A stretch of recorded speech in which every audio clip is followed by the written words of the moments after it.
Good morning and welcome. This is Sunrise Daily. I'm Ayo Makinde. It's certainly a big pleasure to have you join us this beautiful Thursday morning right here in Nigeria's commercial capital, Lagos. I'm Kayode Okikielu. Interestingly, well, Malcolm is not here for the turf war, so... No, there's no turf war. It's just speaking to the comparative advantage of that the different areas have. For some, it's the political power. For some, it's the economic power. For some, it's the agricultural power. Some have a mix of everything. But I think overall, one thing that we know is a big deal in Nigeria is religion. We all pray to God. Well, I like to believe we all do. I mean, we don't even want to get into conversation about how, we seem to be okay on that side, but when it comes to translating that to reality, it's a big challenge. But, we've heard of the NHRC, that's the National Human Rights Commission, right? But, ladies and gentlemen, there is a plan in the works to have the NRHC, and that's the National Religious Harmony Commission. Well, it's not come to fruition just yet. It's still going through the legislative process in the National Assembly, the Senate, to be specific. And the sponsor of the bill, Senator Sadiq Umar, believes that, having realized the sensitive role that religion plays in national security, peace, and harmony, it is important to promote interreligious harmony and understand it because of the country's history of religious tolerance. So, it has passed through second reading at the Senate, the NRHC. I don't know. What do you make of it, really? Well, I'll begin with the grundum. Okay, the Constitution. Yes. Good. Section 10, Prohibition of State Religion. The government of the Federation or of a state shall not adopt any religion as state religion. However, Section 15, Sub 2, recognizes religion. The political objectives, Sub 2 says, accordingly, national integration shall be actively encouraged whilst discrimination on the grounds of place, of origin, sex, religion, status, ethnic or linguistic association or ties shall be prohibited. And further down in that particular section, you'll find other references to religion and all of that. Part of our national ethics also says the national ethics shall be discipline, integrity, dignity of labor, social justice, religious tolerance, self-reliance, and patriotism. We could go on and on. The Constitution does not recognize state religion, but it doesn't approve, it prohibits state religion, but does recognize that we have religious sentiments, religious affiliations. And of course, according to Section 38, you have a right to freedom of religion or whatever it is. I'm still hoping to understand exactly what this proposed commission is set to achieve, because if you set up that commission, you will most certainly fund it. Where is the place for that in the Constitution? If the Constitution does not recognize state religion, does not recognize any religion officially, but acknowledges that people are at liberty to be part of any religious association of theirs, I'm wondering where the balance is. Big questions you ask there. According to the senator, he says that this commission would, among other things, ensure the protection of rights to religious freedom, assist victims of religious discrimination or violations, and of course investigate cases of religious extremism and hate speeches. One thing is clear, that we could do better with uniting on different fronts: religion, ethnicity, political party divides. Even though I think that there'll always be a consistent war on that path, but there's a lot we can achieve with unity. There will be questions, of course, about the propriety of this in terms of funding. I know that states have we have pilgrimage boards, as it were, across even that states. I have questions. Exactly. Funding. So where is the proprietary of that in the Constitution? When the Constitution prohibits state religion, Well, the Constitution does not recognizes that people can do it, but is there a place in the Constitution that says we can have such a commission as recognizing and funding religious activities? We have religious bodies. We have, we recognize, you know, a good number of religions and all of that. And we have pockets of bodies where there is interreligious collaboration and all among the various recognized religions. And so in what way have the leaderships of these religious organizations, the two main ones and, you know, whichever ones that we also recognize, in what ways have they fostered religious disharmony? The people we should be speaking to are the same people making this proposition, which are the politicians. Because there are the people, I mean, you said something that we don't lack religion, but we need to find a way to integrate religious values into our lives. Both religions are fasting and praying now, the Lenten season, the Ramadan season. Oh yeah, it's actually overlapping. You know, so whether you are Samuel or Shamsuddin or whatever, you cannot escape now. If you are Samson, are escaping. Believe me. What are they escaping? The fasting, they are. If you are Samson, you can't say that because Christians are fasting, you are now Shamsuddin. Both of them are fasting now. People are escaping both ways. I don't know how. But you know, just a quick conclusion on this. So these are the people that we need to appeal to as we go towards the general elections of 2023. We need to find a way to speak to ourselves and let us know that the values of the religions are entrenched in the Constitution already. I mean, I wonder what you think about this, really. Would like to hear from you. Having this NRHC, the National Religious Harmony Commission, it's past second reading. Of course, there are other processes before this eventually becomes law or not. So let us know what you think about this. Is this what we need? I mean, there are other issues as well, the ethnicity or ethnic divide. Do we need to have a commission about that? Yes, we have the federal character and all that. In fact, there's NIREC, although NIREC is not a government thing, it's a voluntary, that's the interreligious council. That's the kind of thing that we're talking about. Even though this is voluntary, but maybe they're thinking, let's have this one as a government thing. But I mean, let us know what you think. I have my own opinion about this, definitely. Well, I've only looked at the Constitution. I'm not a lawyer, I'm not a lawmaker, but these are my perspectives. So perhaps, you know, there is a need for, just as you said, you know, let's have your own thoughts on this issue as well. I've only looked at what the Constitution says based on at least what I can see. It's not a law court either. Maybe there are interpretations that I do not see. So. Absolutely. So send us a mail or you can tweet at us.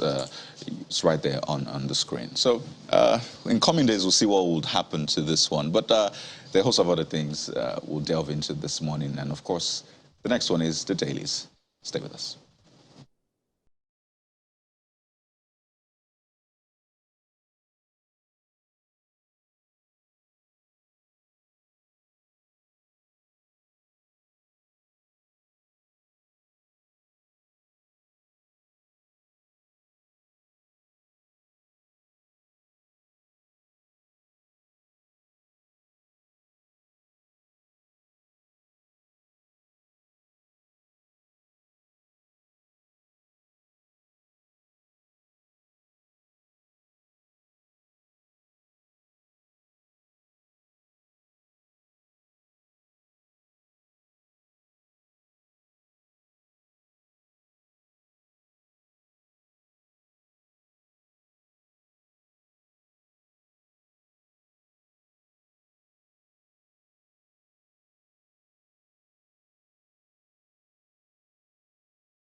We'll look at the papers this morning, beginning with the Guardian newspaper, and this is what you will find on its front page.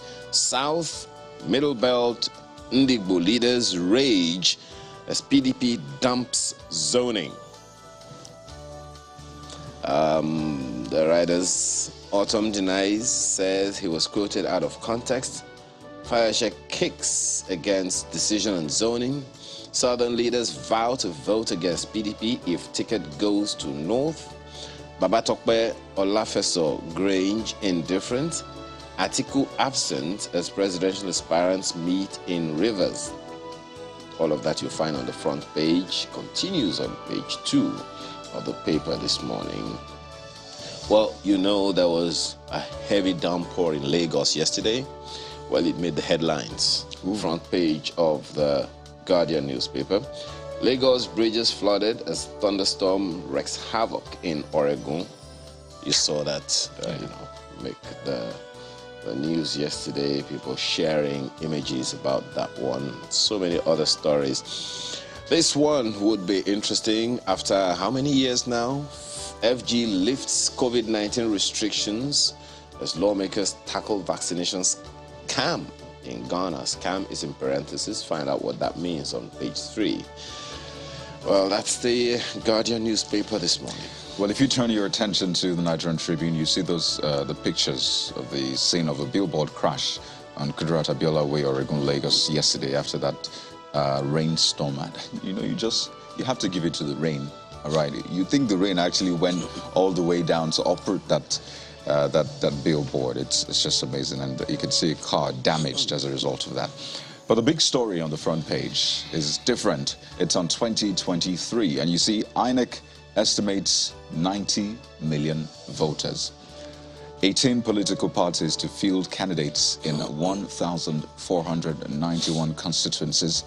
About 1 million election officials to be used in 176,846 polling units. So the figures are rolling out. 90 million voters, so essentially less than half of the population are estimated as voters. Now, voters on the one hand, those who would actually vote, accredited voters, is another thing. And if there's anything we've seen that usually, okay, I don't want to be the prophet of doom, but statistics don't lie. Page 2 has more details.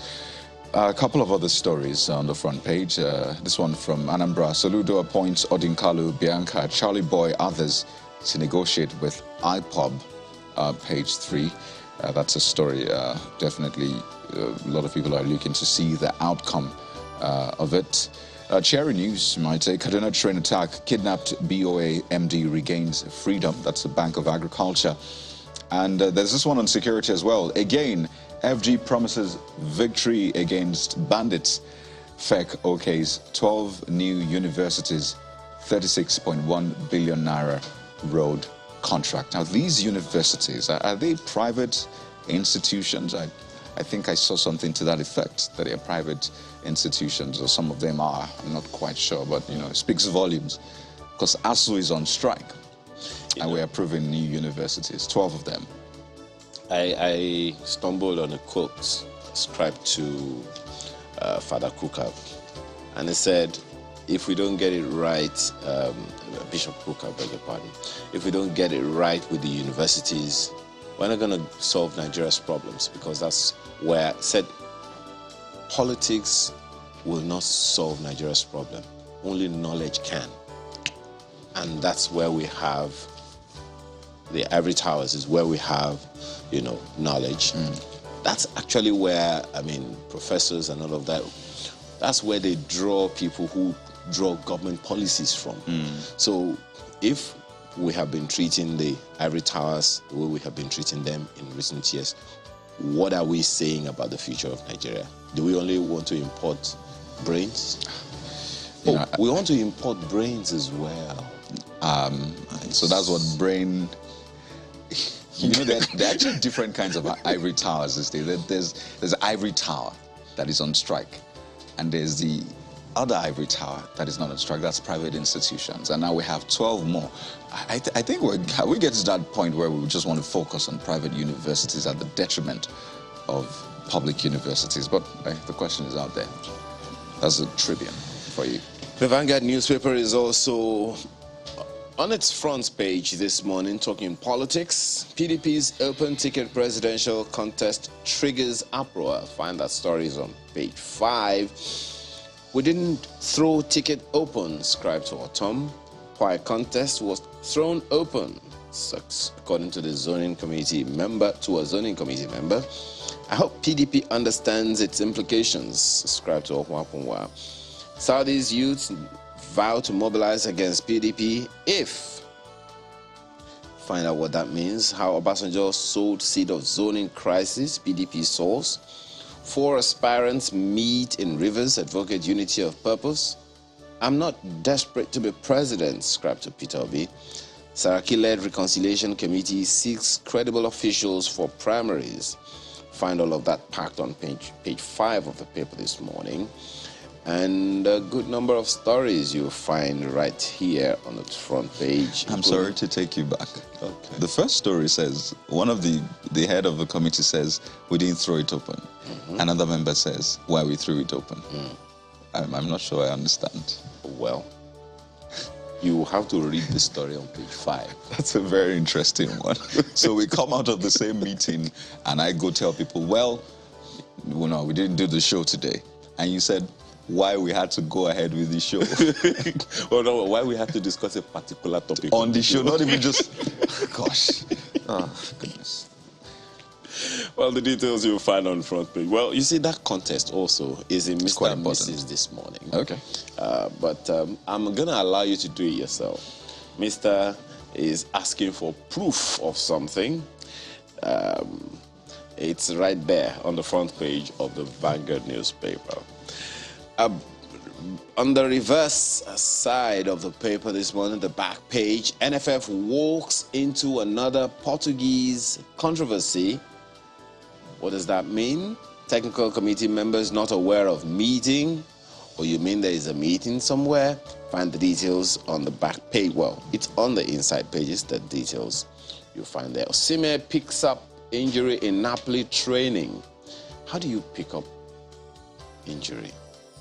You'll find that in the paper. Okay, I see what you did there. Well, it wasn't just lying around and then you just randomly picked it and said, hey, who dropped an injury here?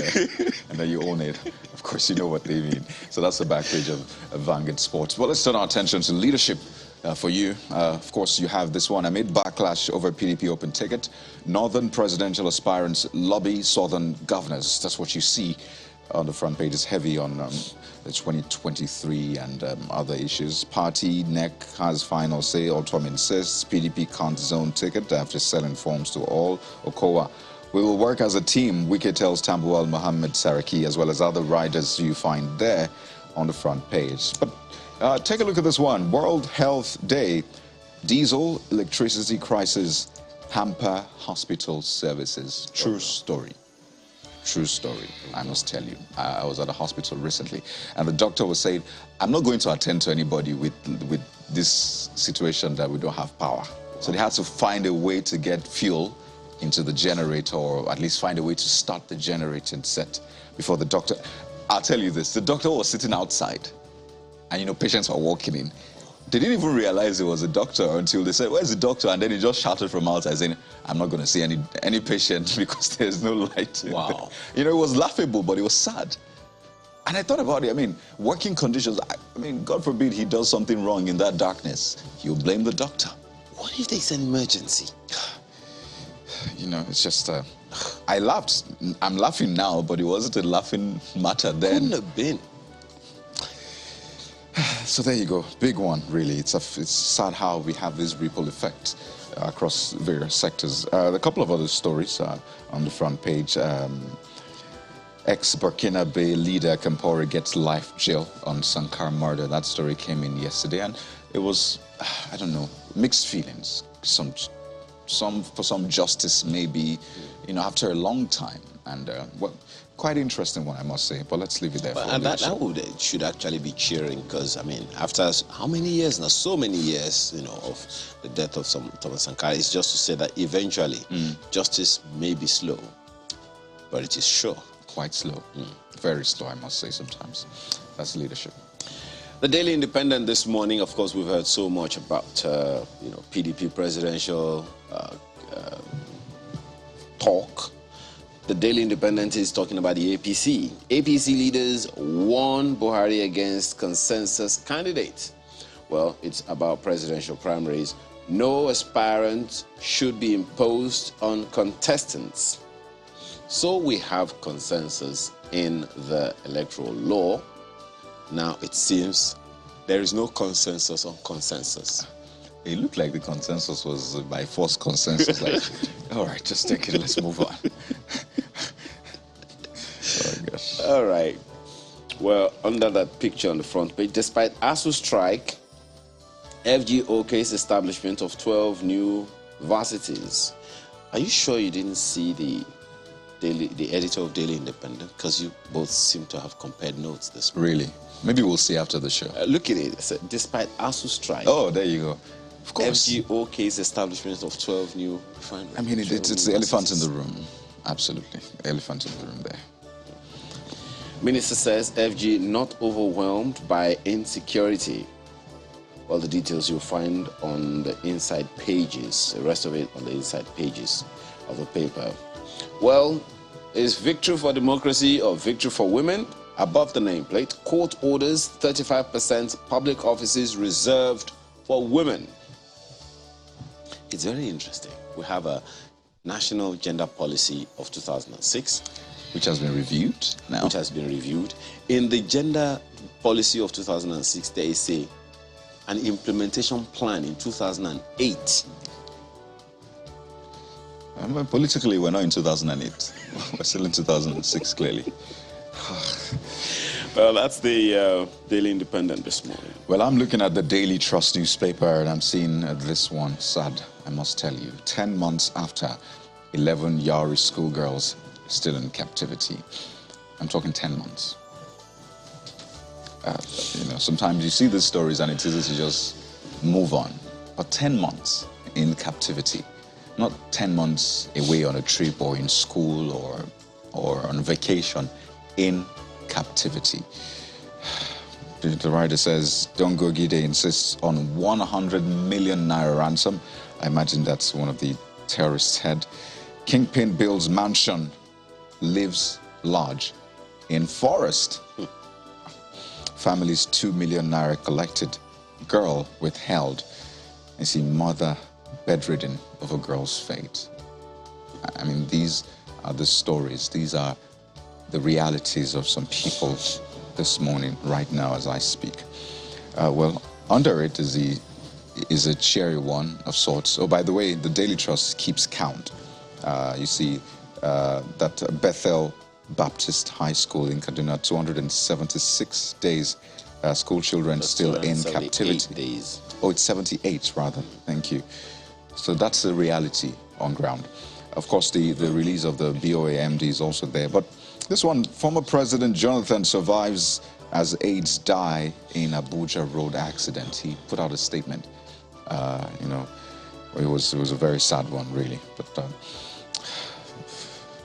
that's what you have on the front page of the Daily Trust. Let's switch to the Nigerian News Direct. Copyright abuse. Senate considers imprisonment, fine for Facebook, Twitter posts violators. Okay, sounds like you're shocked. Stories on page 3 of the paper this morning. Find out what that means. Oh, copyright. Yeah. I see. You just copy and paste unlawfully without consent, ascription, without ascribing. Sometimes without even consent. I think it's important. Some people forget you need to get consent sometimes. I mean, can I reproduce your work? Some people clearly state it. Do not reproduce. In fact, they all have it right under their publication every time. But that thing you have copied. Or forward as seen. Posted as seen. Oh, there you go. Well, that's what you have as the main story of the Nigerian News Direct this morning. That affirmative action for women judgment is also there. Court orders FG to comply with appointment of 35% women in MDAs, and several other stories you will find interesting on the front page of the Nigerian News Direct this morning. Let's touch down with this one. New Telegraph. 2023 controversy trails PDP's presidential ticket zoning. Of course, that's like a major news right there. And insecurity, terrorists suffering heavy casualties. That's coming from the federal government. So we want to see this continue, and the attacks on our citizens, our soldiers, we want to see all of that stop. So way to go, pages 3, 5, and 6. And I should say also we should look into this conversation around equipping our military, because I think it's been on and on. Yes, we say a lot of money goes into it, but what do our men have and women have to defend the country? That's when we talk about funding, should fund them with men, machines, and money, so that we at least let's win this battle. For God's sake, is that all we really need? There is what you call kinetic and non-kinetic interventions. Yes. Anyway, well, that's much of the papers we can take this morning. We're back after now to begin to take upon the issues for the day. Please stay with us.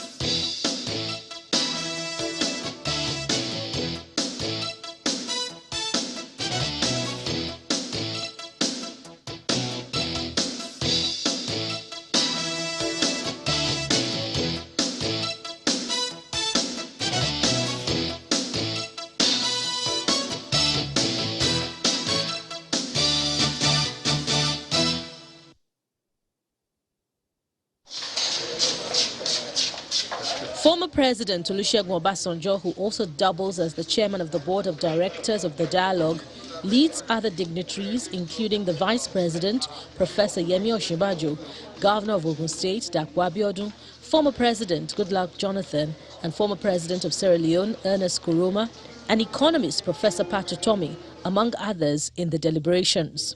The former president set the ball rolling when he called for an urgent action to stem the tide in political strife and the need for a stable democratic environment for development. I feel very sad, and it gives me great concern when I see the democratic system we have painfully built collapsing. And I believe there must be a solution, because the problem is human, and all human problems can't be solved by human beings. Power grabbing and the governance through the gun will not help us, nor procure democracy through the judiciary. What we need is peaceful democracy that has respect for the will of the people and the future of our nations. Delivering his keynote address, Nigeria's Vice President, Professor Yemi Osinbajo, commended the 20-year unbroken democratic journey in Nigeria, even as he bemoaned the recent coups and unconstitutional change of governments in some African countries. We've witnessed a series of peaceful transitions of power, a huge credit to the democratic sensibilities of our people. Along the way, we are learning valuable lessons that can only make us better practitioners of the liberal democracy that we adopted. The Vice President highlights solutions to some of these challenges. While we recognize that for reasons of strategic expediency and sovereign agency, countries are entitled to pivot to whichever nations align with their interests, care in this instance must be taken to ensure that we do not end up tragically. We've walked these thorny roads before. We have many decades worth of bitter experience and unimpeachable lessons of our history. The clear lessons of our history is that despotism cannot guarantee the security and prosperity of our people. We can reflect on our democratic progress, strengthen our institutions, and deliver on socio-economic development, and deepen our commitment to building successful democratic states. Resolutions reached here at this dialogue are expected to be passed on to ECOWAS and political leaders in West Africa as possible solutions to challenges facing the sub-region.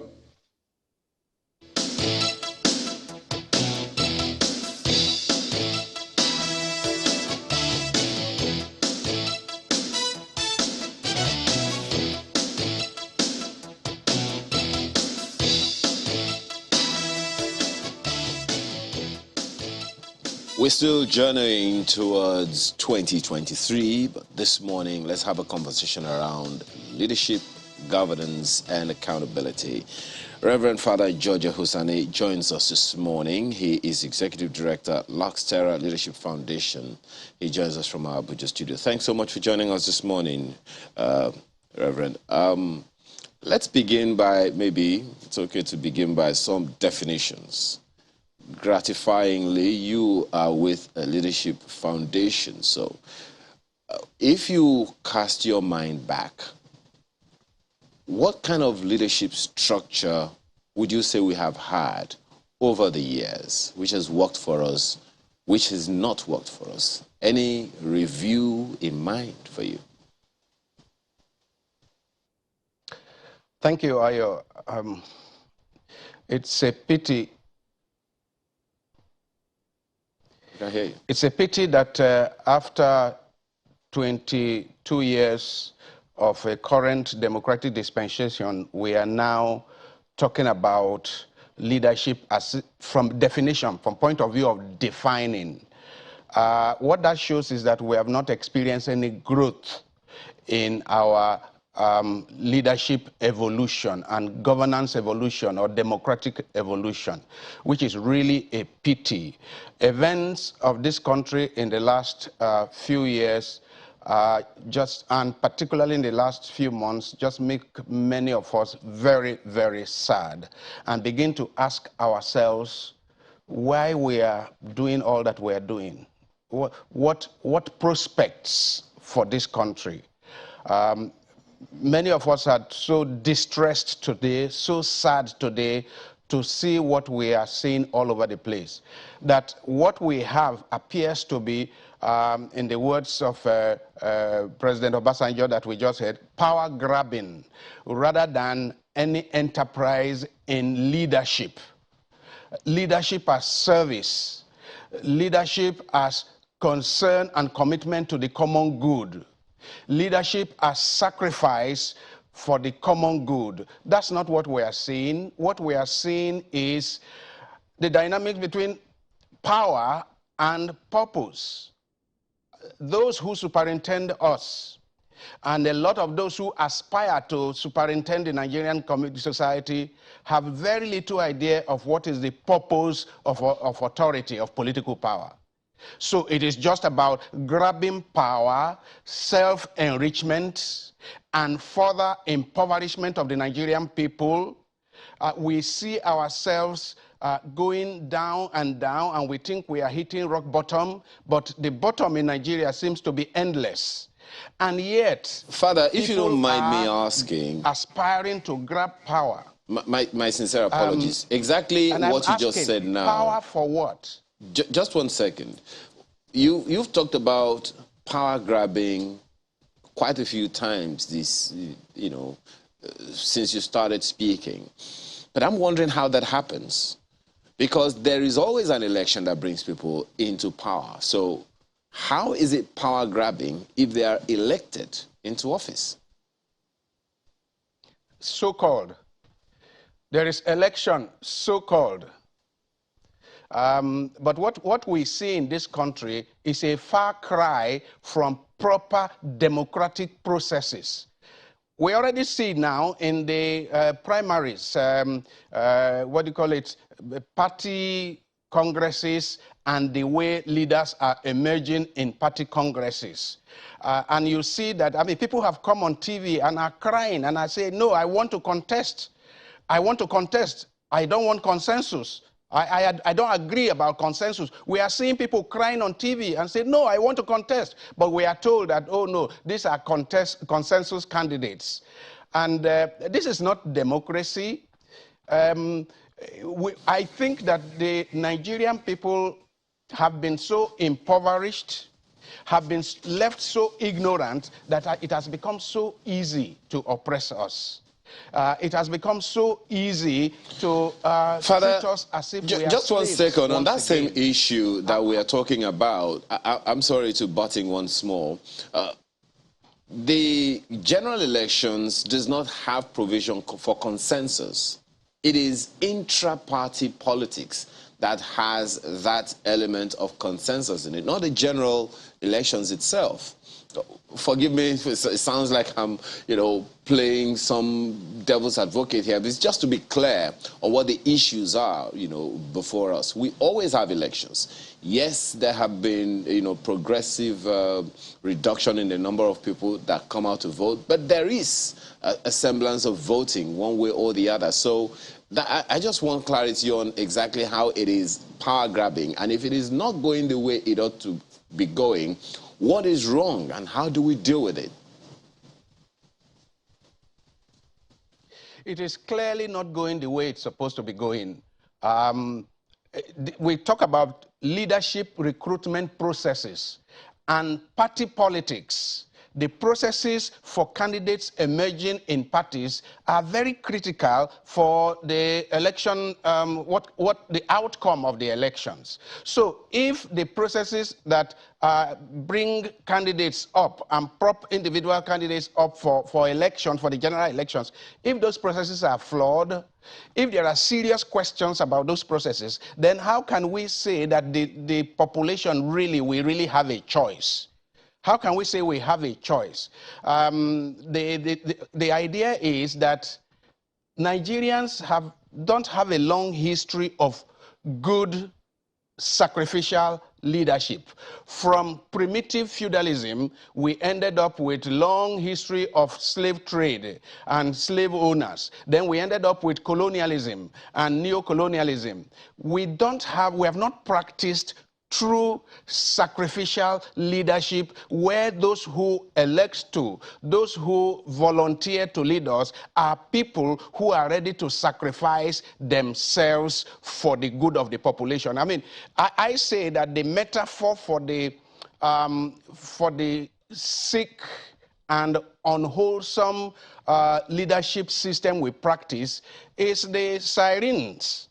When leaders are going to the airport or when leaders are going for an event and they are going with a long motorcade, and then you have bulala wielding soldiers or policemen and gun-toting people chasing the people who elected them, chasing them off the road. That for me is a metaphor for what leadership is in Nigeria. And the fact that Nigerians continue to entertain that and accommodate it, the fact that Nigerians continue to accommodate a situation where those they elected into positions chase them off the road.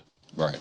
And if there is traffic jam, rather than see the leader coming out of his vehicle and see how he can help people, some of whom may be rushing to hospital, for the road to clear, no, they chase the people off the road so that they may have a clear pass. Now, that for me continues to be a metaphor for leadership as subjugation, leadership as the conquest of the people, leadership as exploitation of the people, rather than leadership as midwifing the society towards the society of our dream, where right. So, Reverend Father, that is why we keep going down and down. Just we to need follow to up reconceive leadership. Right. We need to. So let me take it up on that point. Pardon me, Reverend Father. Just to take it up from there. So you said people grab power without knowing the purpose. You've talked about, this metaphor, power being to subjugate people. But what is the purpose of power? What should leadership look like?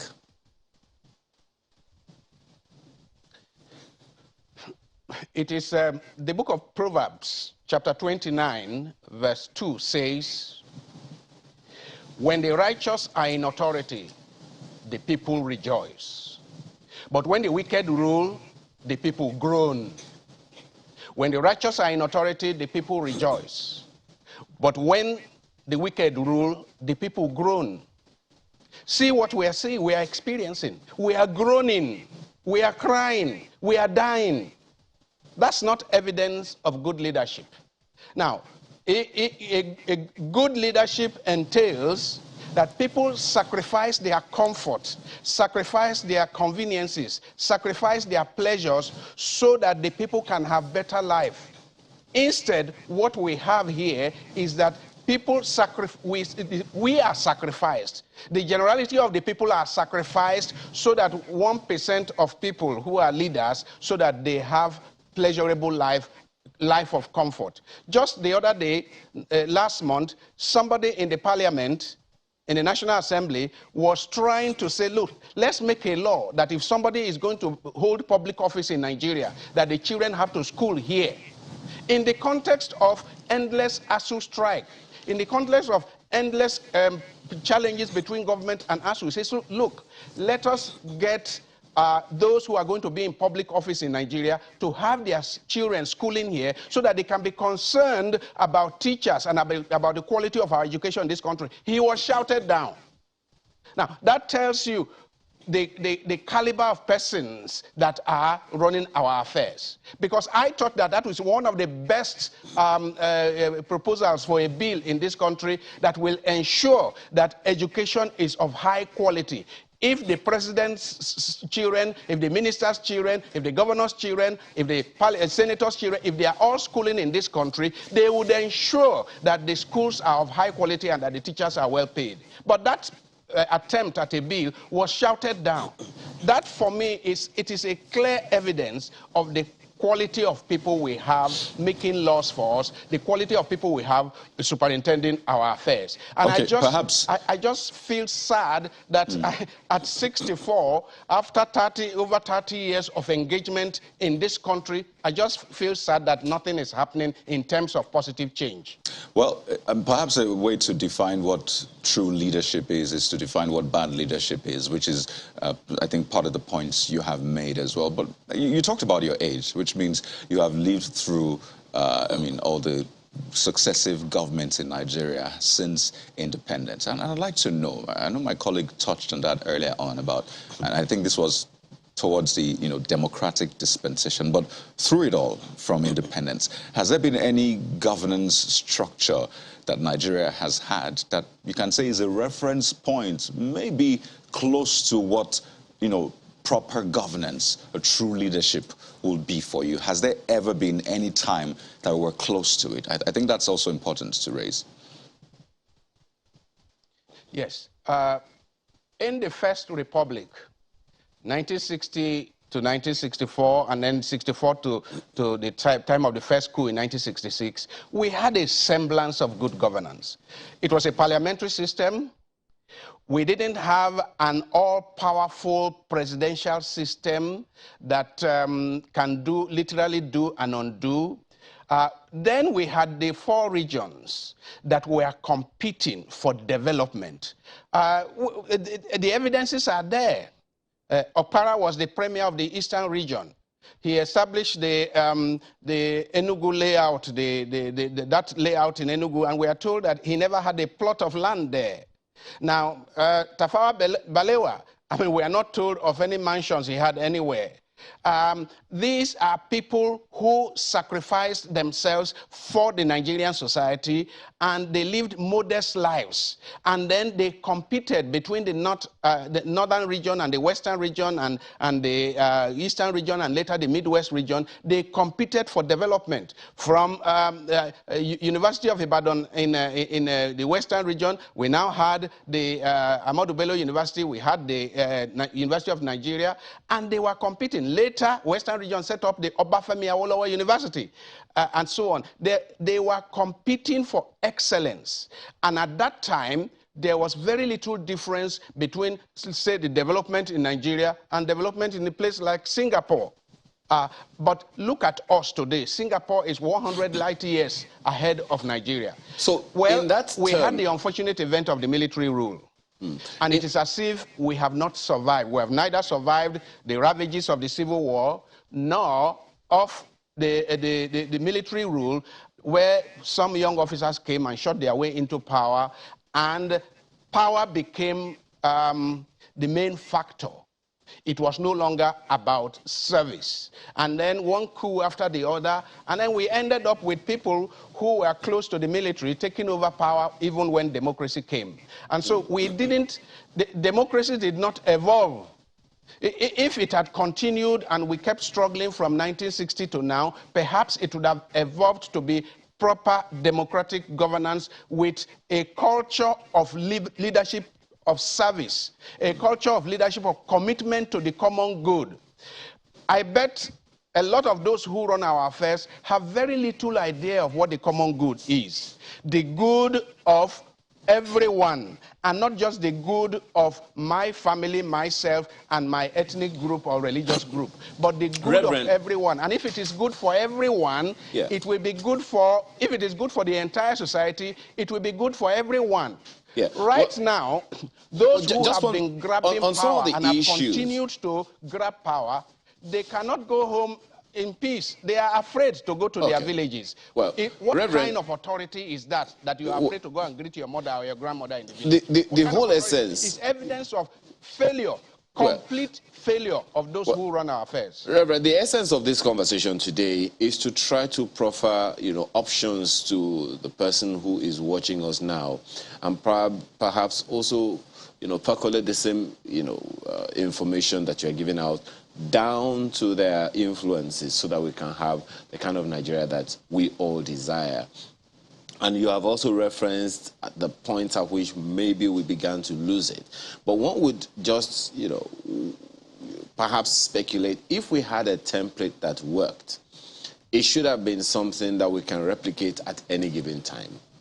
The First Republic you talked about was the first. We have had the Second Republic, we have had a Third Republic, and now we are in the Fourth Republic. Only the First Republic had the parliamentary system of government. Other republics have had the presidential system of government, and that's brought us to where we are today. Clearly, the leaders at the time thought there was something wrong with the parliamentary system. Consequently, we evolved into the presidential system that we have today. If that, I don't know, at what point do you think we got it wrong in using a template that works, as opposed to, what we had in the First Republic and now? Is it a problem of system of government, or what exactly do you think we got wrong in the process? Well, it is the manner in which we operate the system. Perhaps in another climb, our presidential system would work better than this. I mean, we are copying America in the presidential system, but America does not operate the way we operate. So we are not even copying well. Now, the parliamentary system would have been cheaper. Today's presidential system is way too expensive for a country that is struggling. It's too expensive. And then the president is too powerful. We need to check that. In fact, people say, okay, we need to find out when the rain began to beat us. And for me, we need to return to 1966 and take it back to 1966. One, we are operating 774 local governments, 36 states. It's not sustainable. It is not sustainable. We are spending perhaps over 70–80% of our resources on overheads. This is not sustainable. So I am one of those who say, let's get back to where the rain began to beat us, and that's 1966, and that is the parliamentary system. Let's get back to a few regions, if not 4 regions, if not the 4 regions of 1966, not more than 6 or 7 regions. Now, so that we can pick it up from there, because actually I also agree to a reasonable extent with those who say that the 1999 Constitution was foisted on the Nigerian people, that we the people is a lie, that we need to come up with a constitution that we all can own. We need to come up with a grand norm for our nation that we all can say, yes, I contributed to that. I was consulted and I made my opinion known. So 1966 is for me the reference point to go back there, and then perhaps to parliamentary system, and then to perhaps 4, 5, 6 regions, or 7 at the most, then reduce this huge governmental structures like 774 local governments, they are not sustainable. How many states are viable in this country today? So you have prescribed, as it were, Reverend Father. Are viable?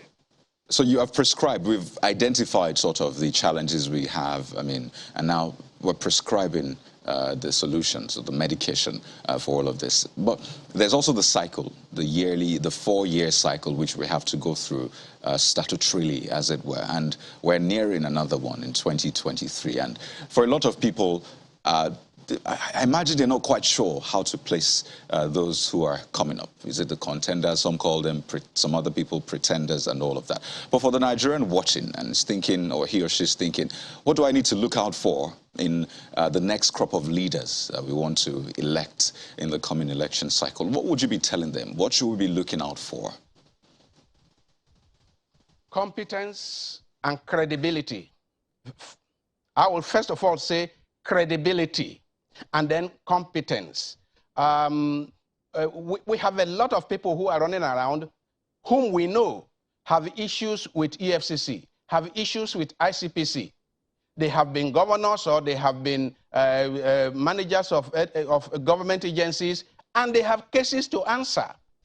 So even if they have a lot of support from their area, but the generality of Nigerians can see that these people have cases to answer. None of such people should ever be brought forward. Nigerians should not entertain anyone, because we have credible people in this country. From north to south and east and west, we have credible Nigerians, competent Nigerians. But those who have grabbed power all the while, are insisting on being there, even when they can see near total state failure under them.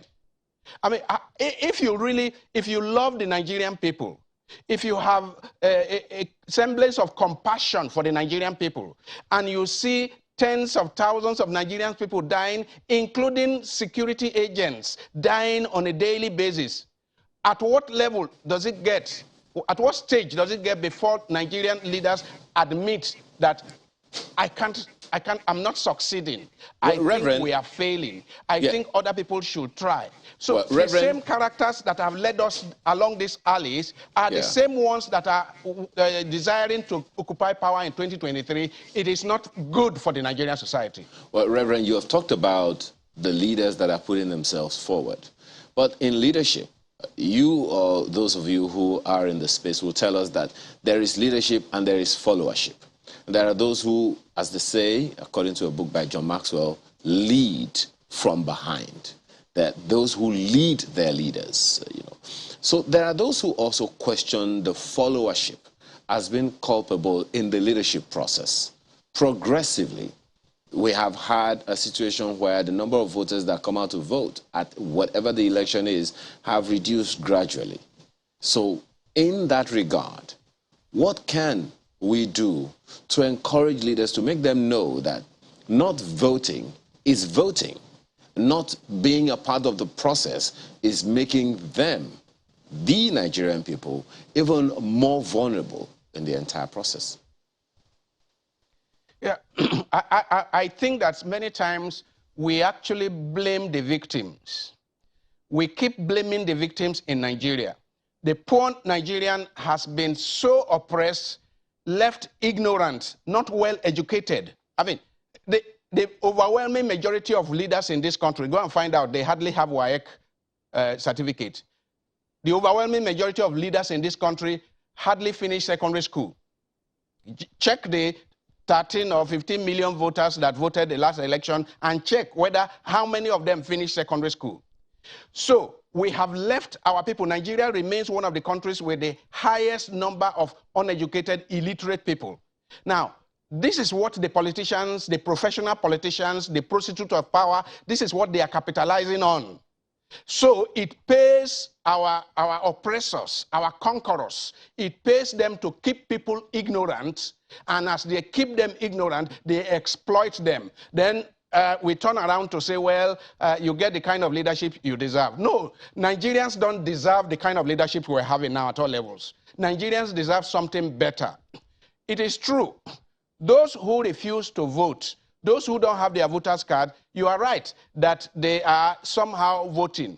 But you see, you can interpret their voting in two ways. One is that if they have no confidence, if they are presented with 6 and half a dozen, if they are presented with what is 6 and half a dozen, meaning there's no difference in the candidates they are presented with, and they have no confidence in those people, will you blame them for not going to vote? For me, those who refuse to go and vote are making a statement. It may be a wrong approach, but they are actually making a statement. It's a statement of lack of confidence in the system. They have lost confidence, and many of them have lost hope. If you just go to the embassies and see the quality of Nigerians that are queuing up to get visas to go out of this country. Now, they are the caliber of Nigerians who hardly go to vote because they have lost confidence in the system. And see the ones that are voting. They are often the ones that have no choice, who cannot go anywhere, who cannot go to any embassy to get visa to go anywhere. This is unfortunate. Our best youths, our most qualified young people are leaving the country in droves. And then we have people who are sitting at various levels and say they are superintending us, that they are in authority. Can't you see that we are failing? Can't you see that, I mean, the people in authority don't like to hear about state failure. But what are we experiencing? If not state failure, when the non-state actors are proving to be more powerful than state actors. So for me, it is time for people, out of conscience, if you really have conscience as a human being and you have compassion for those who are dying every day, to come out and say, I think we have failed. Let some more competent people, some more credible people go there and rule us. And I will say, please, whether you are Muslim or Christian, reflect on that Proverbs chapter 29, verse 2. When the wicked rule, the people groan. When the righteous are in authority, the people rejoice. If people are groaning, does it not mean that there is something wrong with leadership? If there's widespread groaning, death, blood all over the place, it means that there is something wrong with leadership. Let those who are in leadership go and reflect seriously on that verse and have compassion for the people. And let other people try to lead the Nigerian people, and let's see if Nigeria will not be better. This grabbing for power and going up and down, for the next 1 year, there will be no leadership, because they keep running up and down from one place to the other to seek the endorsement of people with money. And they are donating huge monies every day. But that's not what is going to help Nigeria. Perhaps the best Nigerian to lead Nigeria in 2023 has no money. Are we going to be able to allow such people to run our affairs? All I will tell the Nigerian people is that we need to be speaking, we need to be writing, we need to be making public protests to say, no, we deserve something better than this. Well, let me take it up from there, Reverend Father. Out of the country. We need to sit here and do something about this. So as we wind down on this quite instructive conversation, I must say, I'll also want us to touch on the role of religion.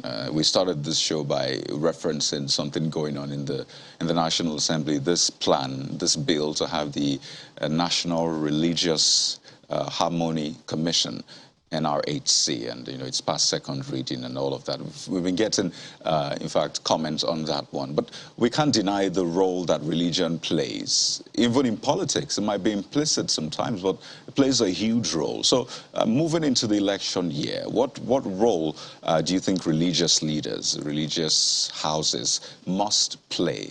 Because we're all a part of this nation, what roles must they play in getting the right leadership for Nigeria?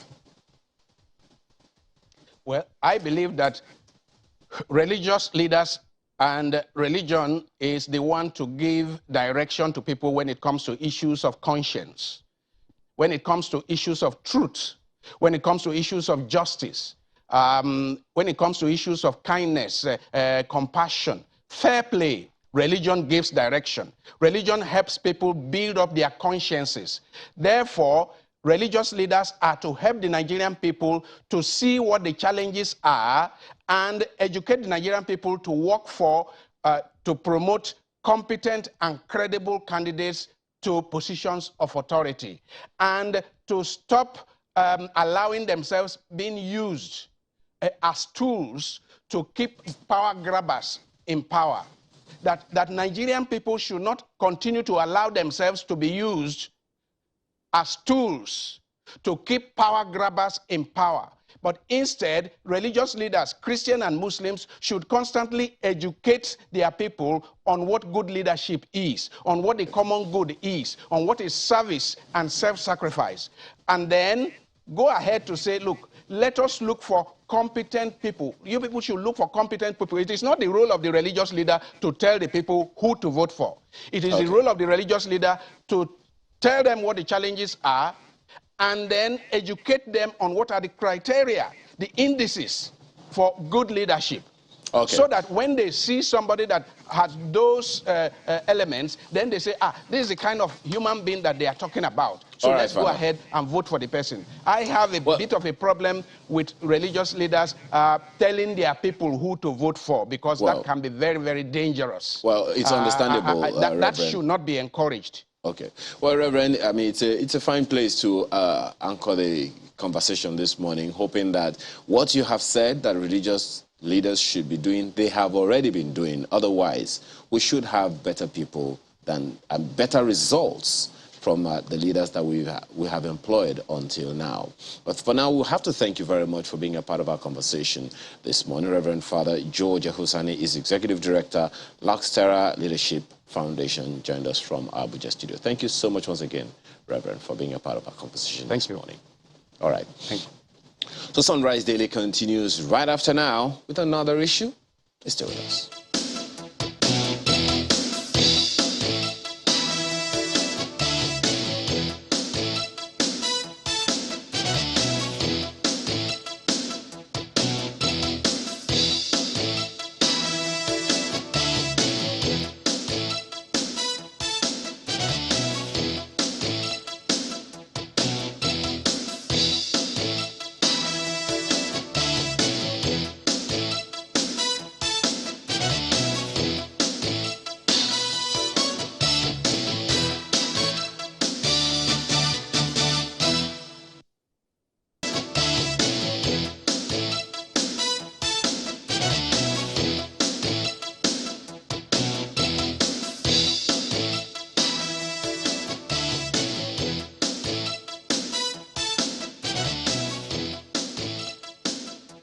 As you've seen, Andrew Abu joins us as a member of the APC, live from our Abuja studio this morning. Good morning, Mr. Abu. Quite a lot of ground to cover, I must tell you, with that conversation with Reverend Father Ahusani. And we've heard the President speak about security, which is one of the biggest topics, in fact, the biggest issue in Nigeria, insecurity. And I can go on and on about the incidents we've seen so far. But I'd like you to first respond to something that the Reverend Father said. He was asked which of the,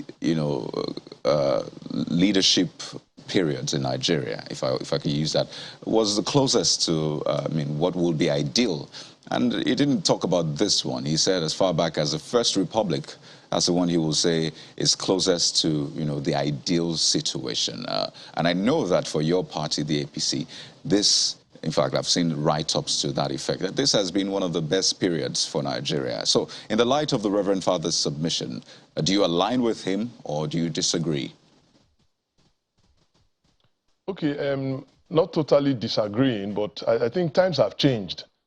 And we have situations, totally different from, the First Republic that he's referring to. Our population have grown. People are more exposed to technology and a whole lot of things. The dynamics of politics, from then has changed. The issues, we deal with currently have also changed. So I think for me, what we should be talking about is going forward on, the situations and the challenges that we face as of today. Well, the challenges are clear, definitely. I just wanted to get your opinion on that one. So your party, the APC, has been in operation for 9 years. You've been in power for now close to 7 years. And maybe start from the basics, because we can talk about what we're seeing. But in the thinking of the APC, what was the plan? What is the ideology of your party? Because I think that's an important place to build from. What is the ideology? What is that ethos, the philosophy of the APC as a party? So basically, the APC was formed as a party for progress and change. Okay, there were a lot of missing gaps, you know, in the previous administration, and people came together, you know, to foster a cause, and we were able to, you know, in 2015 get power, and you know, APC is in charge of the affairs of Nigeria today. Okay, as it stands today, I cannot run away from the fact that we have challenges, you know, enormous challenges, you know, facing us, okay, as a nation and as a people, you know, and for me, it goes beyond. Right now, the issues we have on ground, or on hand, as regards insecurity, goes beyond, you know, APC or the government. You know, the issue we have on hand as regarding insecurity, it's a Nigerian problem, and it is something that all hands must be on deck for us to tackle and for us to see that it comes to an end. Okay, so yes, a lot of things were promised, you know, from our end as a party. Of course, when we took over governance in 2015, what was met on ground was even worse than what the party even thought was existing or was happening, you know, before we got into power. Okay, so the fact remains that there are a lot of issues, and over the years, these issues have culminated into what it is today. And I know and I think that, you know, it is a problem that everybody must put heads together to solve. It goes beyond just APC or the government or any opposition or whatever. Right now, what we need to do as a people and as a nation is to come together and see how we can solve this very daredevil challenge we are having today as a nation. So if I mean, from your perspective, you say that this is a Nigerian problem. All hands must be on deck. All heads must be put together. Which of the hands or are there more than one hands that are not on deck? Which of the heads are not coming together right now? So for me, I just feel that the conversation that should be on the front burner today as regarding insecurity should be such that it should be a nationalistic conversation, not a conversation of blame game. Okay? I agree with that. Everybody, I get the point there. Every citizen has got a role to play. I understand. So which hand is not on deck? Which head is not coming together to come up with a solution to the challenges? Not just insecurity, by the way. There are a lot of them. But where do we have an issue? If you seem to be saying the government's hand is on deck on this one. So which other hand is not on deck? So I'm saying the citizens have got a role to play, okay? The private sector has got a role to play. Everybody in one facet or the other of the society has got a role to play, okay? So it's not about a hand or a head being on it or not on it, okay? It's all about how we can come together as a people and as a nation to solve this very horrific challenge of insecurity we are having at the moment. Okay. So for me, what is more important right now is how we can go through this as a people and as a nation together. Okay. So because we have to first of all even live for us to even talk about governance. You know, it is a very worrisome situation that we find ourselves today. And I mean, everybody must come together and, you know, lend a voice, give an advice to what the field can, you know, bring to an end or hasten the solution of solving this issues that we have currently at the moment. Well, Mr. Abu, just one question that I would want to ask, begin with this part of the conversation. Well, my colleague has asked you a question around security. And insecurity was one of the three main pillars upon which your party came into power. So let's just stay with insecurity, because there are those who also believe that there can be no economic development if we do not have a secure environment where people can invest. So this government came into power with a promise to deal decisively with insecurity. And it has not only gotten worse as far as some people are concerned, it has evolved, okay, from the kind of terrorism we had back then to a completely different set of or kind of terrorism altogether that spread almost all through the nation. So there are those who will be asking you, Mr. Abu, if the APC promised to deal with insecurity decisively and has not been able to do it over the past 7 years, why should they consider the APC in the next general elections? Okay, so in response to your question, I'll start by first of all saying it would be an unfair thing to say that the APC or the government have not dealt with insecurity decisively. Because if you talk to the people that live in the northeast, Borno State to be precise, they will tell you that the situation there, as per insecurity, has improved very well. And the governor of Borno State has come on air to say that countless times. Okay? Now, there was a time, even in Abuja here, that I live in, we could hardly even barely go to churches or attend services because we were scared of where the next bomb is going to go off. That has not happened since this government came into power, okay? Military facilities around Abuja, you couldn't even pass around there because everywhere was practically condoned off, okay? And I'm happy that you said that the insecurity situation of the country has evolved, okay? And now, as we exist as a people, we will always be faced with challenges of things happening that would not have been projected or captured in whatever a policy that government has put in place when it comes to tackling certain menace in the society. Now, I doubt it very much if back in 2010 or 2015, anybody would have thought that a day will come when people will be abducted, you know, in very large numbers, and ransom will be demanded and all of that. Now, it is a situation nobody forecasted, and we are faced with it today. Now, for me, the conversation is, what is the way forward? How can we get through this? What are the things that we can do to ensure that this very terrible situation that happens in our country go away? What you just talked about now, just a second, Mr. Abu. Very frantic efforts. My apologies. I know, I mean, everyone can see. There is, for those who may not even be able to see, I usually assume that government is doing something. But at the end of the day, for people, it's what they can see.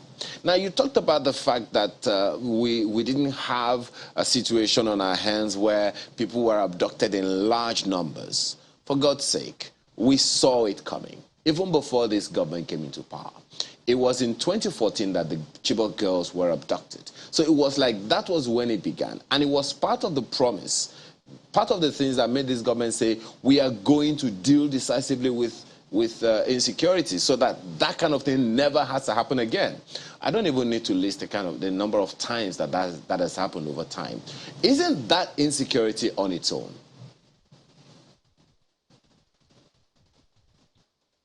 Now, I know of a fact that the situation of insecurity is not just a government problem. It's not just a solution. It's not just a government to solve insecurity. Insecurity in every nation includes everybody, okay? Now, the citizens have got a role to play when it comes to the situation of insecurity and the kind of situation we find ourselves today. Now, don't forget that when we talk about banditry or terrorism, these people are human beings. They are citizens. A large number of them are citizens, even though we have situations where foreigners, you know, have invaded this whole insecurity issues and terrorists, you know, that exist in our country today or in the sub-Saharan Africa. Okay, but at the end of the day, the citizens have also got a role to play. Okay, so for everything that happens in every community, there are community leaders, there are people in the community that must give information. Of course, you and I know that we have a situation of population of our military, police, the army, and all the paramilitary not being equated to the numbers of the population we have in this country. Okay, so what it means is that there will hardly be a time where the military or the police can be at every part of the country. Okay, so but communities must help in giving intelligence and must partake in seeing how in proffering solutions on how these things can be tackled. Okay, Mr. Abu, as we wind down, been compromised, right? And because these people come from communities, they live within communities, and they speak with community. They have some collaborations, and the military or the government alone cannot solve this problem. And I think it's important to stress that point. I mean, it's meant to be collective work. But, you know, Reverend Father earlier on said, we seem to be blaming the victim. And as we wind down in about a minute, I'd like you to speak from your heart to the Nigerian out there whose, I don't know, family member has been kidnapped, whose village has been under a series of attacks. And, you know, person listening to you right now saying or hearing that, you know, we need to do this together, all hands need to be on deck, and the person is probably thinking, what more can I do? I'm just one person. If anything, I need a lot of help right now. So I'd like you to speak from your heart to the average Nigerian out there who's having mixed feelings or mixed, you know, signals from some of the things you're saying. What would you tell them about your party, its ability to deliver, and the coming election? So what has kept us going in this country a lot of times is hope. I'll keep telling the average Nigerian to keep up the hope, keep up the faith. It is a very, very dear times that we are in. It is regrettable that situations have happened in this manner, and we will always continue to do our best and play our part in ensuring that every Nigerian everywhere in this part of the country is kept safe, you know, and we must, as a citizen, see that we find a way to keep ourselves safe, you know, from any kind of harm. It is a situation that nobody has envisaged, and we know that for every other situations and times that difficult times we have been through in this country that has come and passed, these too shall pass.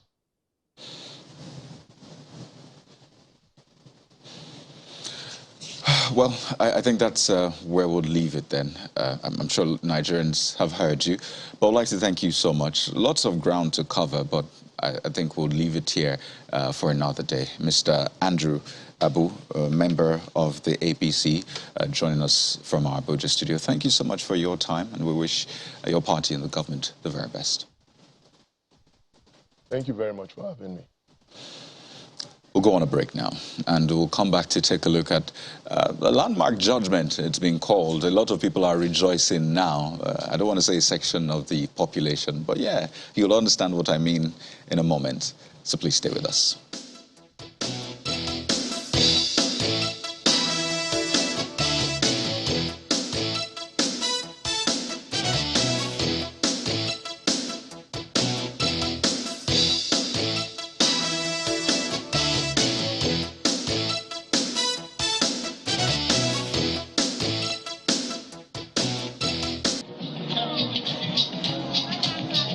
For several days, women occupied the gate leading to the National Assembly, protesting the rejection of the 5 gender bills in the Constitution amendment process. But what the women did not get from lawmakers, they have secured from the court, following the judgment of the Federal High Court ordering the federal government to implement the 35% affirmative action. The women groups had approached the court to seek the enforcement of the 35% affirmative action in appointive positions, including ministerial appointments. In his judgment, Justice Donatus Okorowo held that the national gender policy is not merely a policy statement, but one that must be backed with requisite action on the part of government. He says the 35% affirmative action, which entails appointive positions for women to ensure inclusivity, must not be merely on paper, as Nigeria is a signatory to international treaties, particularly on those entrenching the rights of women. The judge further dismisses the preliminary objection of the federal government that the women had no locus standi to sue, among others. The court agreed with us that over the years, the Nigerian state has been violating the rights of women as pertains to participation in governance. That subsequent or several governments over the years has been marginalizing women in their own country.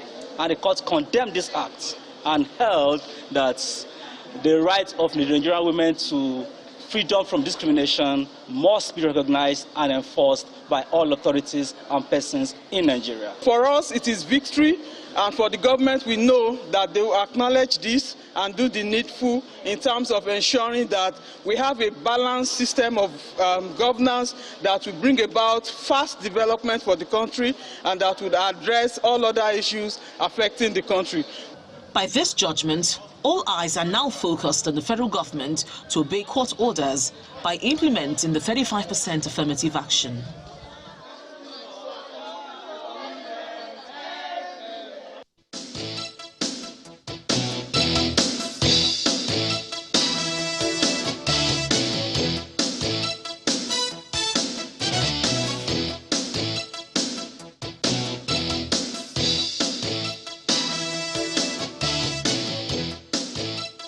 I imagine that the celebration continued into the night and into the morning. But, you know, after that judgment, there's a lot of work to be done. But let's take a look at the issues at stake. Yes, you have seen her in that opening slide. And in fact, in the report, we're joined this morning by Ms. Mufuliat Fijabi, who is the CEO of Nigerian Women's Trust Fund. She's a gender and development practitioner.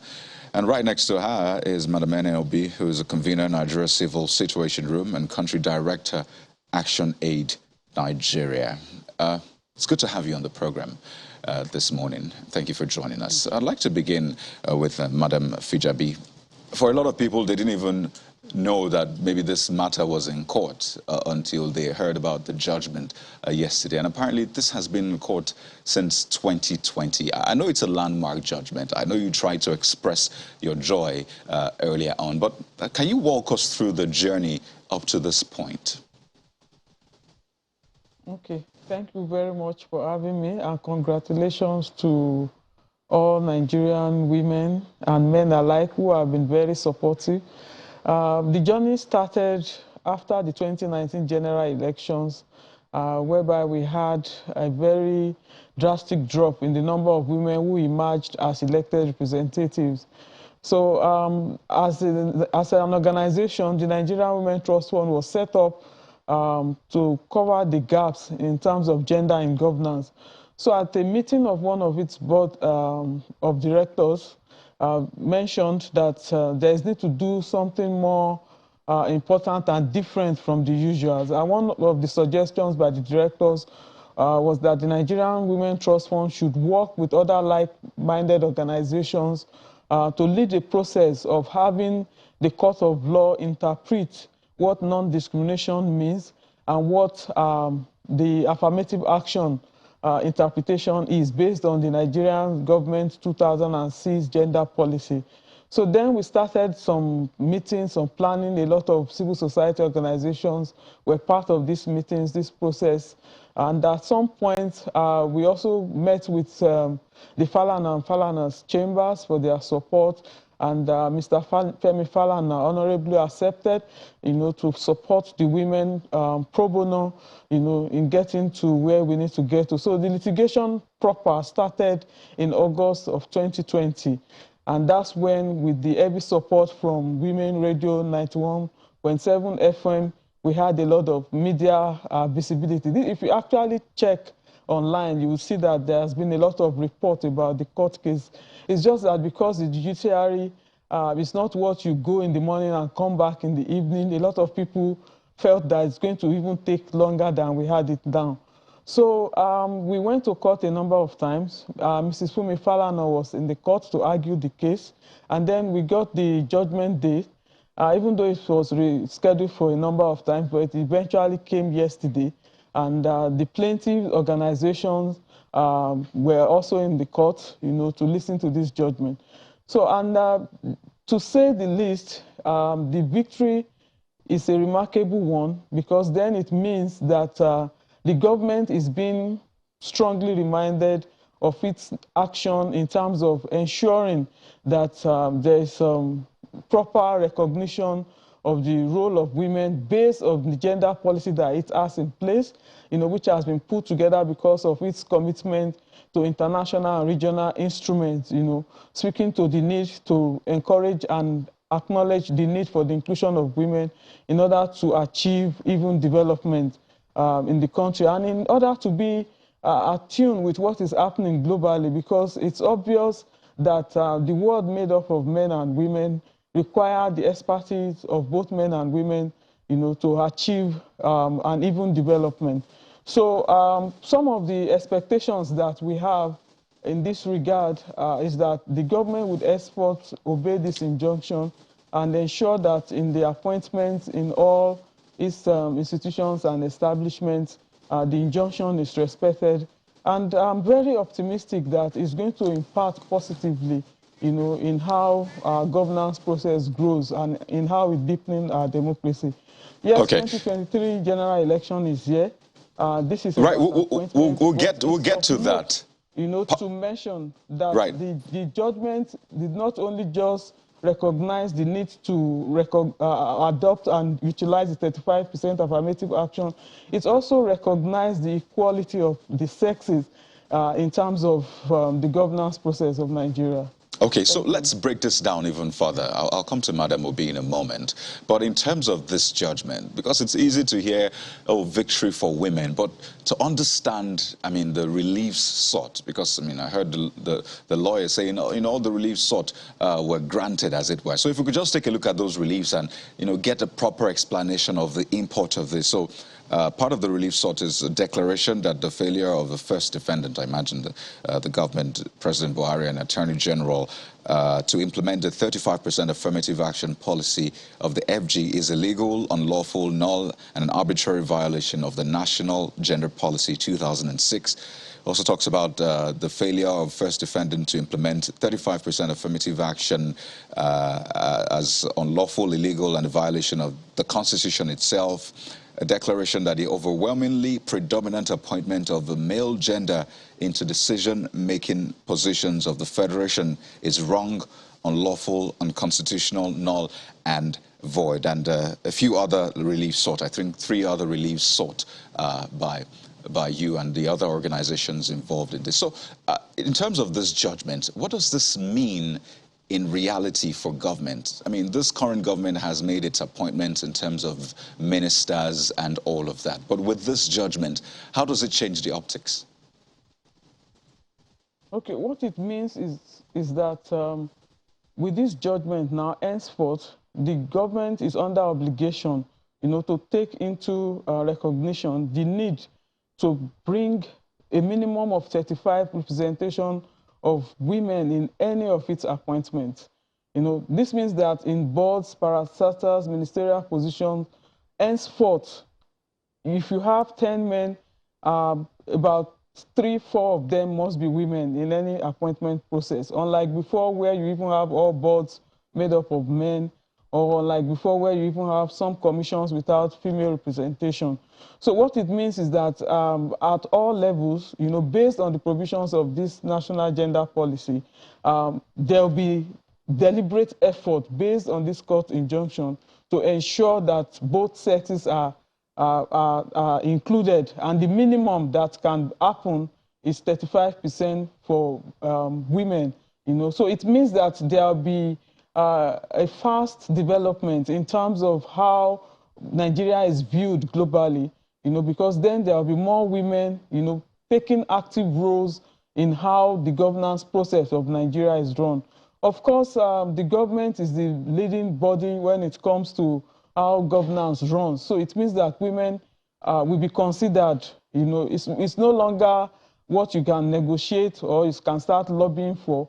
It's a court injunction that is saying that this must be respected and this must be obeyed.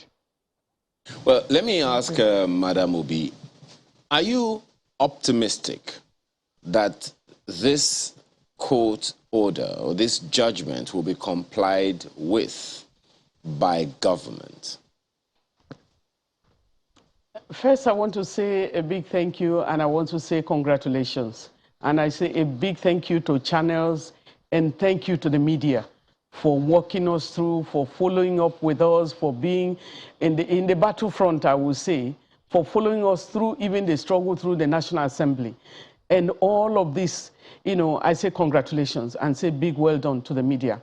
And say big congratulations to my sister here, Fijabi, for her tireless effort, and all the sisters and the brothers who worked on this. It is my conviction that the judgment will make a big difference. It's a boost and it's an inspiration to all the young aspirants, to all the women aspirants across the country, and to womanhood, that we need to stand up for our rights. And I remember when Fijabi called the first meeting of the CSOs, we sat together. It's like we're looking at, we said, we even have retired judges. A lot of women who are retired judges already. So it's not that they are not finding qualified women to appoint. Well, madam, and we took a decision to not bring exactly in the question that I'm asking. People to come together and break it down. Well, just 1 second. The question that I'm asking you, I'm sorry. The question I'm asking is, are you optimistic that this judgment will be complied with by government? I am not government, so I cannot answer for government, but I can say that we will work for the implementation. And so if they don't comply with it, it means they think they are above the law, and we continue to go to court. Okay. We'll continue to engage them on several fronts for them, because it's like, you are working on one leg. Well, a follow-up to that, madam. 50% of your population. Just 1 second. And A follow-up to that. Inclusion. You are not doing them a favor. Yeah. A follow-up to that question, madam, is that this judgment, this national gender policy, the basis of the judgment that we're celebrating now is the national gender policy of 2006. Now, it's not a policy that was restricted to just the federal government. It was supposed to also be cascaded to the state governments as well. In your opinion, or from what you know or may have read over time, what are the things that could have impeded the implementation of that policy to the book or by the book? I think we need to understand that the Nigerian government is signatory to the Convention on the Elimination of All Forms of Discrimination Against Women. The 1999 Constitution, one of the things that was in defense for National Assembly, one of the arguments was that, the Constitution of Nigeria is non-discriminatory. And so we were already protected. But in 1995, the Nigerian government was also signatory to the Declaration of Affirmative Action, the Beijing Platform, of action, which was 30%. The Nigerian government came back and they started working, with the newly created Ministry of Women Affairs at that time. And then they came up with the 2006, a national gender policy to be able to give life, is a guideline to the implementation of the Constitution itself. And so when it came on board, they then decided that it was 30% was too low. And so they said 35%. And that's what gave birth to the national gender policy. And then the implementation, we are not finding it. You can't even, it's the will, the political will for the government. What the judgment is doing is compelling them to do what they ought to have done. And what may interest you? So you can't say you want to create a board. We don't need a board that will have 100% men or 100% women. Put the two together in a boardroom. The quality of any decision depends on who is in the boardroom. You can't represent women for women. All right, madam. What may interest you is that the follow-up to that national gender policy of 2006 was that there was an implementation plan drawn up in 2008. And it is supposed to be multi-sectoral and across all levels of government, executive, legislature, judiciary. In fact, part of the recommendation was that there's supposed to be training for the judges in the judiciary concerning what that means. And it was even spread to the entertainment industry to review the laws or the policies that guide movie making and all of that. So I'm wondering if it is not just the federal government that has a responsibility here. The private sector have their roles to play. Government doesn't have a movie making house. It's just government guiding and providing the enabling environment. So in terms of acceptance by the society, by the various communities, what is missing? I think a lot of sensitization needs to happen. For us who are going back to the drawing board, we have to go back to the drawing board. And I must commend, the senior advocate of Nigeria, Femi Falana, for standing upright, for standing up, for social justice, which has been what he has lived his life, and his wife, Fumi, for the wife, we were in Women in Nigeria together. So this is very, very remarkable. I want to commend her. For everybody is involved. What this is saying is that every strata of where we find ourselves, so where you make appointments that is non-representative, we have to stand by the Constitution of Nigeria. And the 1999 Constitution specifies the non-discrimination on the basis of sex. And so these issues are issues that we have to engage in. We have to go on sensitization. We will circulate the judgment, and we will come down with also other implementation strategies. From the non-governmental environment, from the civil society environment, we're going to continue to pull out some of the issues of the judgment, but this is what we have been working for. We work on social justice based on the equality of the human person. We work on human rights as an approach to development. And this will lead, like my sister pointed out, this will lead to a lot of development. And there is no development without women. Absolutely. It's very important to focus on your population, both young and old. Inclusion of the young people, whether male or female, that we need to work together for the development of this country. And I think that's a very important point. Reclaiming Nigeria. Because when you put many minds, there's a lot of selfishness. Why don't you want to bring more women on board? We want our children. So I think this is a good reward in terms of the days we spent in the sun. My sister, was there. Right. A lot of times, and they were going back and forth from the court. While we were at the National Assembly, the court case was going on. So I'd like to take you up on... I really want to commend everyone. Okay, so let me follow up on that. And this is for Madam Fejabi, because, there's this saying that there are different routes to the market, right? So we have what has been termed the 5 gender bills, 5 women bills in the National Assembly. And one of them speaks on 35% affirmative action. It will seem that you have achieved that now via the courts, but there are still other issues, other bills, as it were. So how does this affect those gender bills, and what is the plan? Okay, well, yes, it's true that it has addressed a little bit of it, and this is just the beginning. All the other bills should still be pushed, because those ones are talking about indigenship, talking about citizenship. All of these are still very critical to the role that women play in the democratic governance of Nigeria. And just to add to your question earlier on how other sectors would respond to this victory at the court, the National Gender Policy 2006 that the Ministry of Women Affairs has the responsibility to help implement, actually has a call to all sectors to respond to the dictates inside that national gender policy, and which means that different sectors, wherever they are in Nigeria, have an obligation, to implement the call by this national gender policy. And we have already seen that some institutions actually have started responding as a sector. I'm aware that the Independent National Electoral Commission, for example, has a gender policy in place, NAPTIP has in place, the police has in place, and some of them have implementation framework, that they are using to implement already. So it means that with this injunction, those that have already started responding have an edge. They are going to move faster. Those that are yet to respond, would now have to run to catch up with it.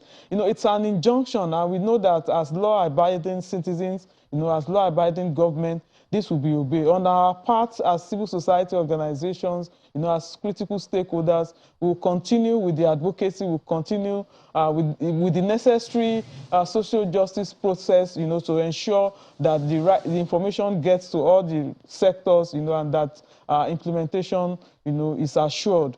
And to also urge the National Assembly in terms of the bills before them, that has made women in Nigeria to be at the gate of the National Assembly for weeks, that this judgment is a reminder that truly there is discrimination, and if you look at the judgment, which hopefully will be made public for everyone to read, you will find that there are evidence, establishing all of this.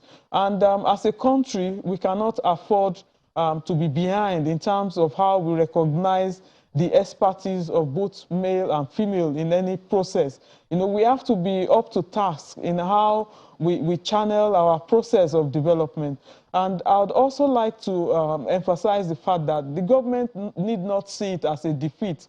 They should see it as a strong reminder, to them in terms of all those international and regional instruments that they have signed on to at different times, talking about the Convention on the Elimination of All Forms of Discrimination Against Women, talking about the International Covenant on Civil and Political Rights, talking about the Beijing Platform for Action. All of these are critical documents. You also have the African Charter on Human and People's Rights. So all of this, you have the Solemn Declaration at the level of the African region. The government signed all of these instruments without reservation. Clearly, we have a plethora of these instruments. It's mind-boggling. Without reservation. Right. We have a 2006 gender policy. I hear that it's also being reviewed. I recall the minister, I think in March, talking about a review of the gender policy. I think, 2016 to 20... I'm not sure, but it has a period of years attached to it, to 2026. But also there, she spoke about this government's performance when it comes to inclusion. And in her words, the Minister for Women Affairs, she said, "I want to put on record that Mr. President has done so much to support women through numerous pro-women projects." And she talked about that revision of the gender policy, that it has been approved by the council, has gone through to clearly show that Mr. President is committed to making a difference as far as women issues are concerned. I mean, we've had women and men alike have had close to 7 years to have a feel of that. Would you say you agree with her on that one? To a very great extent, I would say all governments have programs, have activities that they are implementing, to support women. But I am of the opinion that it's not enough. If we still have positions, have sectors that are not responsive to the obligations that the government took upon itself by signing all of those regional and international instruments, and we're not up to date. If you look at the number of women in appointive positions, is below standard in terms of international comparison.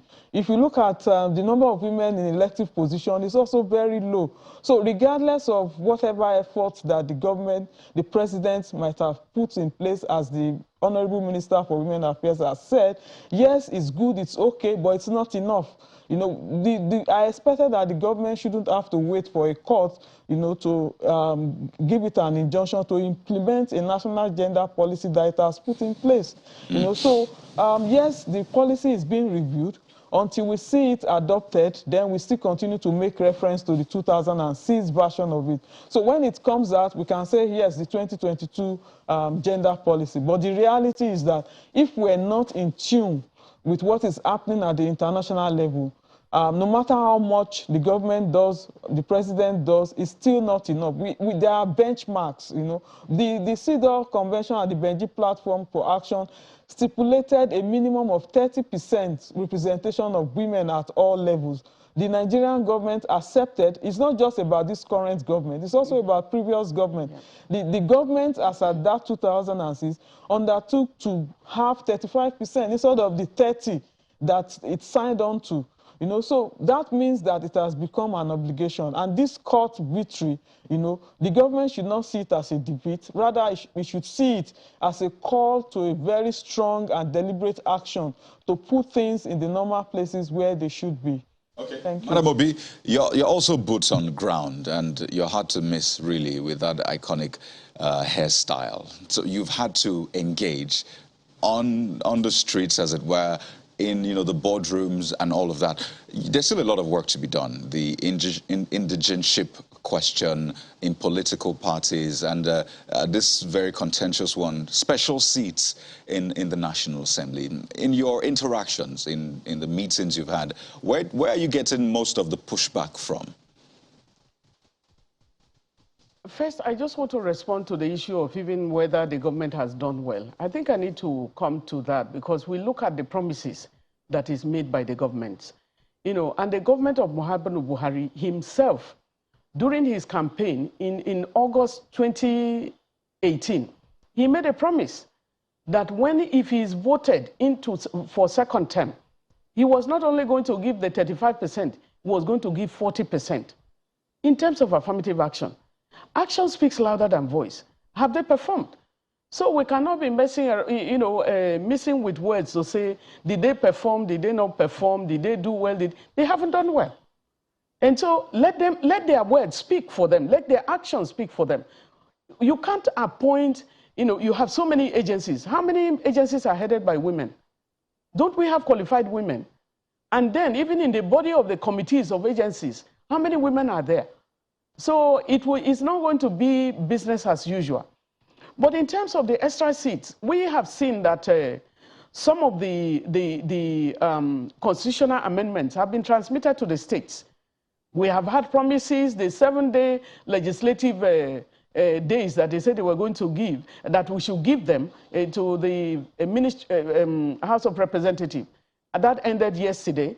So today, you know, we should be going back to the drawing board. So there can't be a better time. It's an intervention by the Almighty God to even bring us the judgment, to let people know that we are not insane when we are talking about it.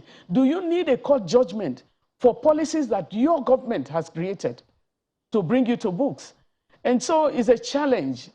There's a lot of leadership challenges, leadership commitment, you know, pronouncements that you cannot. What is going on, really?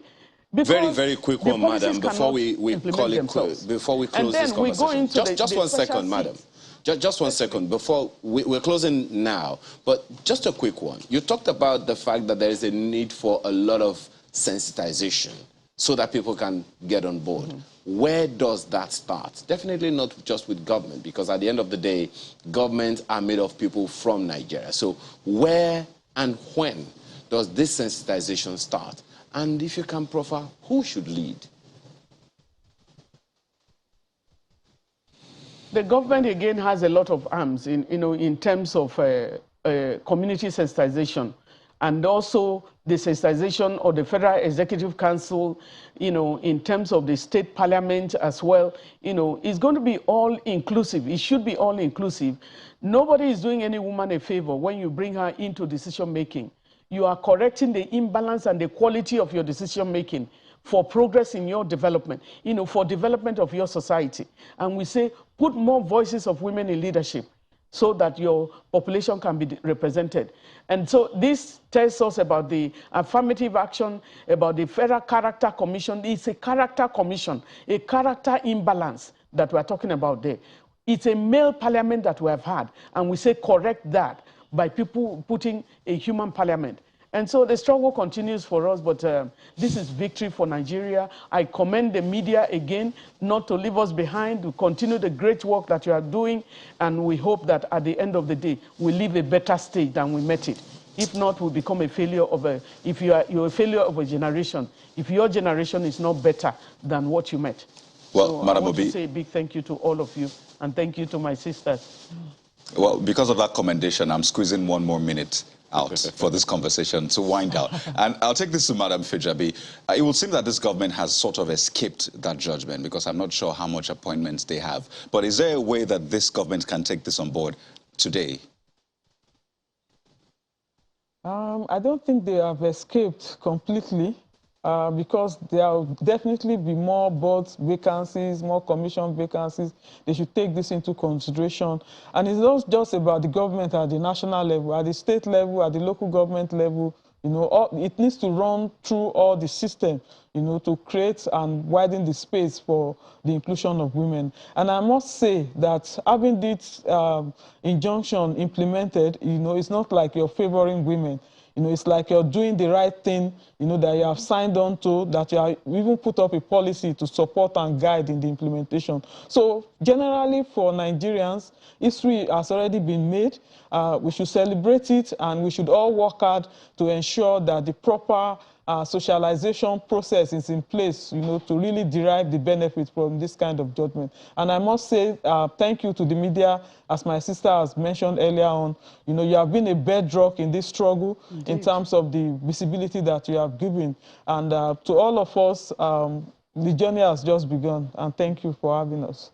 Well, sadly, I don't have one more minute to give. I mean, I'm not that magnanimous this morning, but we'll have to thank you so much, Madam Mufuliat Fijabi, who is CEO, Nigerian Women's Trust Fund, a gender and development practitioner, as well as Madam NLB, convener, Nigeria Civil Situation Room, country director, Action Aid Nigeria. It's been great having you on the program. Thank you. Thank you.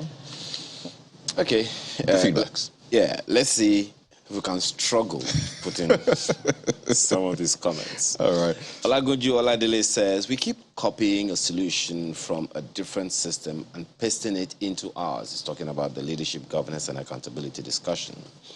The masses here have a different value compared to Westerners.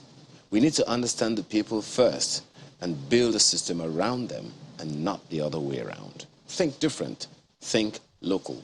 And still on this issue of leadership, we have Festus Akimboye was saying there's need for an effective investment in leadership training in governance and organizations at all levels.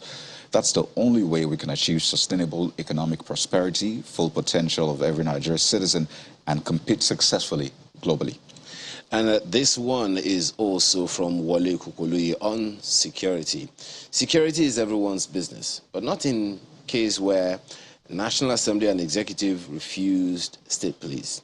No nation of over 100 million people operates unitary policing. Decentralizing security is the only way out, where people know, trust security agents they work with. Amend the Constitution now.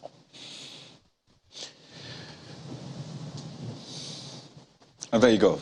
Lots of other mails and tweets. We'd like to thank you so much for sharing your time with us on the program this morning. But stay with Channels Television. We have all the breaking news and the latest story for you during the course of the day. In the meantime, I'm Kayode Okikiodu. And I'm Ayo Makinde. Think Nigeria. Have a wonderful day.